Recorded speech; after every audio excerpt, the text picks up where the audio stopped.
Giornata conclusiva appunto qui in piazza Carricacina, dove offerta e domanda si incontrano, editori e scrittori, in dei dialoghi che hanno lo scopo di guidare le nuove generazioni in un percorso consapevole per un futuro che sia in linea con una vocazione del territorio che prevalentemente è naturalistica, paesaggistica e culturale. Che dire, io come primo cittadino sono orgogliosa, sono contenta, queste attività si inseriscono all'interno di un calendario composito di Costa Bianca 2025 e in particolare nella rassegna Memoria e Patrimonio.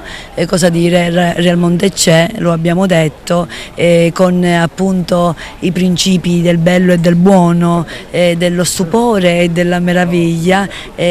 Oggi chiudiamo ma aprendo appunto le porte al futuro, quindi vi invito a tutti gli altri appuntamenti di Memoria e Patrimonio, ce ne saranno altri, ma anche in teatro, in piazza e nelle varie, al Cortile Manno e nelle varie location del nostro territorio.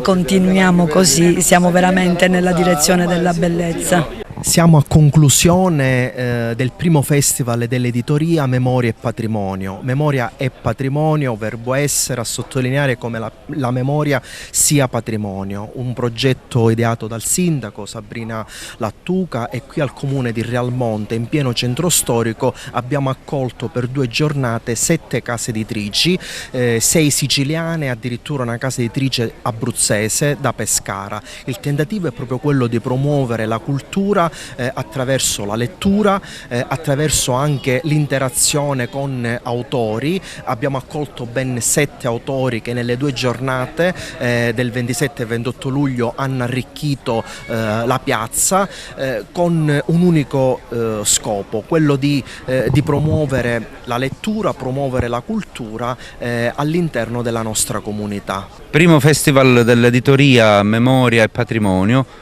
Un bilancio assolutamente positivo, perché siamo riusciti a coinvolgere numerosi editori provenienti da tutta la Sicilia e uno anche dall'Abruzzo intorno alla piazza centrale di Realmonte.